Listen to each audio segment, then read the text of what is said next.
ओम नमो भगवते वासुदेवाय नमः। मार्गशीर्ष मास की आपको हार्दिक शुभकामनाएं।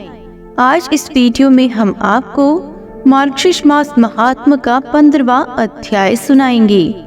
भगवान कहने लगे कि हे ब्राह्मण, आपके प्रश्नों का उत्तर मैं क्रम से देता हूँ। आप सावधान होकर सुनिए। मार्गशीर्ष मास में भगवान कीर्ति नामक स्त्री के साथ वास करते हैं, इसलिए जैसा कि पहले कहा गया है, केशव का पूजन कीर्ति के साथ करना चाहिए। ब्राह्मण को केशव और ब्राह्मणी को कीर्ति समझकर दोनों का वस्त्र भूषण धेनु आदि से पूजन करें। हे वत्स, इस प्रकार सप्तनिक ब्राह्मण की पूजन करने से हम ही पूजित होते हैं, इसमें कोई भी संदेह नहीं है। इसलिए उनके पूजन से हम ही संतुष्ट होते हैं। मुझको प्रसन्न करने वाले अनेक प्रकार की दान आदि करें। गौदान, भूमिदान और विशेष करके सुवर्ण दान करें। वस्त्रदान, शय्यादान, अलंकार का दान तथा मुझको प्रसन्न करने वाले गृह दान करें। समस्त दानों से 3 दान विशेष कहे गए हैं। एक पृथ्वी, दूसरा गौ और तीसरा विद्या दान। इन तीनों दानों से मुझको अतुल्य प्रसन्नता होती है। अतः मार्गशीर्ष मास में इन तीनों दानों को अवश्य करना चाहिए। हे अनध, मैंने स्नान की विधि पहले ही कही है। इस मास में पूजन, स्नान और दान करना ही विधान कहा गया है। इसमें कुछ भी संशय नहीं। जो भक्त समस्त मार्गशीर्ष मास व्रत करके बिता देते हैं और ब्राह्मणों को भक्ति से भोजन कराते हैं, वह समस्त पापों और व्याधियों से मुक्त हो जाते हैं। जो खेती में अधिक धनवान और बहुत धान्य वाला होता है, इसमें विशेष कहने से क्या मैं तुमको अत्यंत बात कहता हूँ। अग्नि और ब्राह्मण ये दोनों ही मेरे मुख से उत्पन्न हुए हैं, परंतु जितना ब्राह्मण का मुख श्रेष्ठ है उतना अग्नि का नहीं। हे सुत, ब्राह्मणों के मुख में आहुति देने से कोटि गुना अधिक फल होता है, क्योंकि जो मेरा अग्नि मुख है वह ब्राह्मणों के अधीन कहा गया है और ब्राह्मण सदैव स्वतंत्र हैं। अतः हे सुत, चंद्रमा के समान उज्जवल चीनी और घी सहित पयास अर्थात खीर को ब्राह्मण के मुख में आहुति देवे। यह मुझे अत्यंत प्रसन्न कर देने वाली है। यदि स्त्री पुत्रादि सुख की इच्छा है तो ब्राह्मण के मुख में आहुति देनी चाहिए। यही मेरी प्रसन्नता है।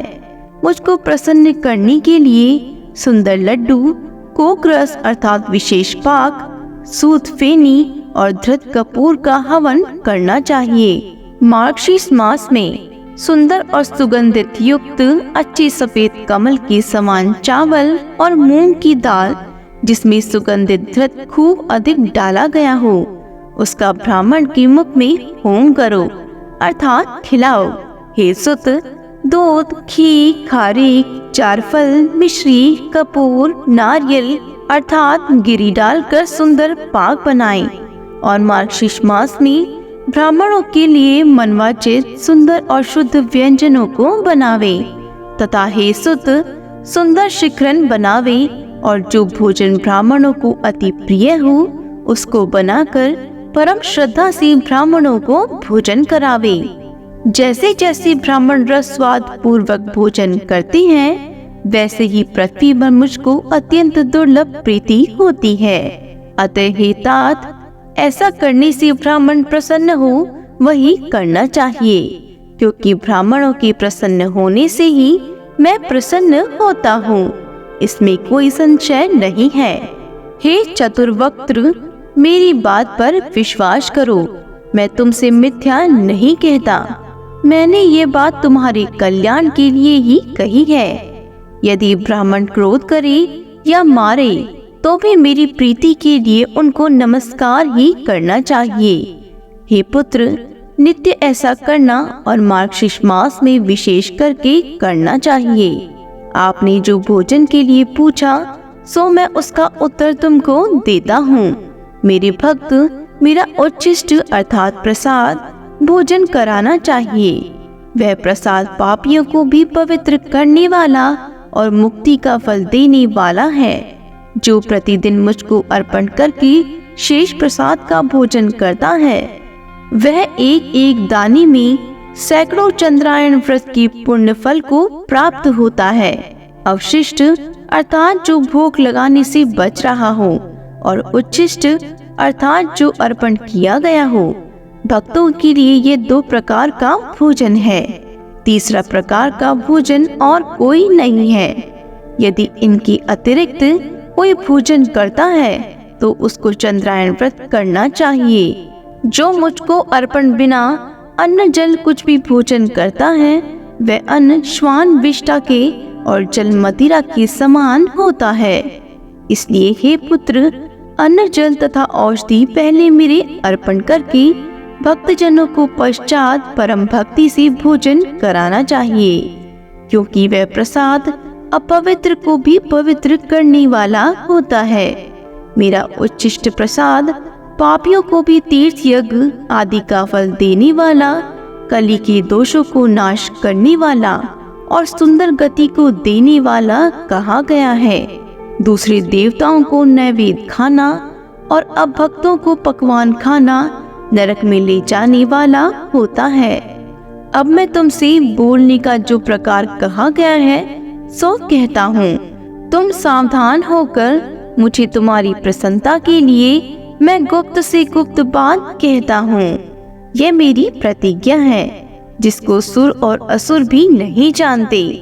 मन, वचन और कर्म से जो मेरे लिए लक्ष्मी को भी प्राप्त कर लेता है, मार्गशीर्ष मास में विशेष करके मेरा नाम कहना चाहिए और मुझको प्रसन्न करने वाला कृष्ण कृष्ण कहना उचित है। जो मनुष्य मुझको कृष्ण कृष्ण कहकर नित्य स्मरण करता है, मैं उसको जाल भेदन का कमल के समान उद्धार करता हूँ और नरक से बचाता हूँ। हे वत्स, जो विनोद से अर्थात मन बदलाव से, दंभ से, मूर्ता से, लोभ से और छल से भी मेरा भजन करता है, वह भी मेरा भक्त दुख का भागी नहीं होता। जो मनुष्य मृत्यु के समय कृष्ण नाम का पाठ करते हैं, वे पापी होने पर भी यमराज को कभी नहीं देखते। जिन्होंने प्रथम अर्थात युवा अवस्था में समस्त पापों को किया है, परंतु अंत समय में कृष्ण का नाम स्मरण करते हैं, वे निसंदेह मेरे समीप आ जाते हैं। मरण के समय जो प्राणी विवश होकर भी जो मनुष्य न मैं कृष्णाय कहते अर्थात महान कृष्ण को नमस्कार करते हैं, ऐसा कहते हैं, वह अवश्य विष्णुपद का भागी होता है और यमराज उसको दूर से ही स्वर्ग को जाते हुए देखते हैं। जो कृष्ण कृष्ण कहता हुआ शमशान मार्ग में मरता है, वह अवश्य मेरे पास आता है। जो मेरे भक्तों के दर्शन से कहीं भी मृत्यु हो जाती है, वह बिना मेरे स्मरण के भी मुक्ति का भागी हो जाता है। हे पुत्री, प्रज्वलित पाप रूपी अग्नि का भय मत करो, क्योंकि उसका श्री कृष्ण नाम रूपी मेघ से उठते हुए जल बिंदु से शमन हो जाता है। कलिकाल रूपी सर्प के तीक्ष्ण दाढ़ का क्या भय है, जो कि श्री कृष्ण रूपी काष्ठ से उठी अग्नि से जलकर नष्ट हो जाता है। पाप रूपी अग्नि से दग्ध कर्म व्यापार से रहित मनुष्यों के लिए बिना श्री कृष्ण स्मरण के दूसरी और कोई औषधि नहीं है। जैसे प्रयाग में गंगा, शुक्ल तीर्थ में नर्मदा, कुरुक्षेत्र में सरस्वती श्रेष्ठ है, वैसे ही श्री कृष्ण का कीर्तन श्रेष्ठ है। संसार रूपी समुद्र में निमग्न महापाप रूपी तरंग में गिरे हुए मनुष्य की बिना श्री कृष्ण स्मरण के दूसरी और कोई गति नहीं है। मृत्यु समय के उपस्थित होने पर भी जो मनुष्य श्री कृष्ण स्मरण की इच्छा नहीं करता है, ऐसे पापी के लिए बिना श्री कृष्ण स्मरण के और कोई दूसरा रास्ते का मार्ग नहीं है। जिसके घर में नित्य ही श्री कृष्ण का नाम का कीर्तन होता है, उसके घर में गया, काशी, कुरुक्षेत्र और पुष्कर सदा ही वास करते हैं। जिसकी जिह्वा निरंतर कृष्ण कृष्ण कहती है, उसी का जन्म सफल है। जिसने एक बार भी हरि इस 2 अक्षर का उच्चारण किया, उससे भगवान की सामीप्य मोक्ष के गमन के लिए कमर कस ली। हरि के नाम में पापों के नाश करने की जितनी शक्ति है, उतने पाप पापी कर ही नहीं सकता। कृष्ण नाम के कीर्तन करने से मनुष्य का शरीर और मन दुखी नहीं होता तथा पाप नहीं लगता और विकलता भी नहीं होती।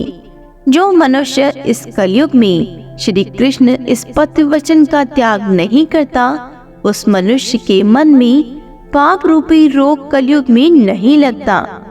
श्री कृष्ण नाम का उच्चारण करते मनुष्य को जानकर यमराज उसके 100 जन्मों के अर्जित किए गए पापों को नाश कर देते हैं। जो पाप सैकड़ों चंद्रायण और हजारों पराग व्रत करने से नष्ट नहीं होते, वे पाप कृष्ण कृष्ण ऐसा कीर्तन करने से नष्ट हो जाते हैं। दूसरे करोड़ों नामों के उच्चारण करने से मुझको कभी इतनी प्रसन्नता प्राप्त नहीं होती है जितनी श्री कृष्ण का नाम लेने से अधिकाधिक प्रीति होती है। करोड़ों सूर्य और चंद्र ग्रहण को जो फल कहा जाता है, वह फल कृष्ण कृष्ण के कीर्तन से मिल जाता है। गुरु की स्त्री के साथ गमन तथा सुवर्ण आदि की चोरी जैसे महापातक रूपी घाम ताप से हिम के समान नष्ट हो जाते, यदि अग्मया स्त्री के साथ गमन और सुवर्ण की चोरी जैसे महान पापों से युक्त होने पर भी अंत समय में एक बार भी श्री कृष्ण का उच्चारण हो जाए, तो वह समस्त पापों से मुक्त हो जाता है। चाहे कोई अशुद्ध मन वाला हो, वह बिना किसी प्रायश्चित के करने के अंत समय में कृष्ण नाम के कीर्तन से सब पापों से मुक्त हो जाता है। और प्रेतत्व जो प्राप्त नहीं होता, जो जिह्वा कली काल में कृष्ण नाम का उच्चारण नहीं करती और उसके गुणगान नहीं करती, ऐसी दुष्ट जिह्वा कटकर रसातल को चली जाए अथवा नष्ट हो जाए तो ही अच्छा है। हे पुत्र, कलयुग में जो जिह्वा श्री कृष्ण गुणों का कीर्तन करती है, वह अपनी या दूसरे के मुख की हो यत्न पूर्वक वंदना करने के योग्य है। जो जिह्वा दिन तथा रात्रि में श्री कृष्ण के गुणों का कीर्तन नहीं करती, वह उस मनुष्य के मुख से जिह्वा के रूप में पाप वाली कही जाती है। जो जिह्वा श्री कृष्ण श्री कृष्ण श्री कृष्ण श्री कृष्ण भगवान नाम का उच्चारण नहीं करती, वह रोग रूपिणी जिह्वा है। ऐसी जिह्वा गिरकर 100 टुकड़े हो जाए। जो मनुष्य प्रातः काल उठकर श्री कृष्ण नाम की महात्म को पढ़ता है, उसके लिए मैं कल्याण को देने वाला होता हूँ, इसमें कोई संशय नहीं है। जो मनुष्य तीनों संध्याओं में अर्थात प्रातः काल, मध्याह्न काल और सायंकाल में श्री कृष्ण नाम की महात्म को पढ़ता है, वह अपनी समस्त कामनाओं को प्राप्त करते हुए मरने पर परम गति को प्राप्त होता है। इसी के साथ 15वां अध्याय संपूर्ण होता है। मार्गशीर्ष मास के सभी अध्यायों को नियमित रूप से सुनने के लिए हमारे चैनल को सब्सक्राइब जरूर करें। बोलो विष्णु भगवान की जय हो।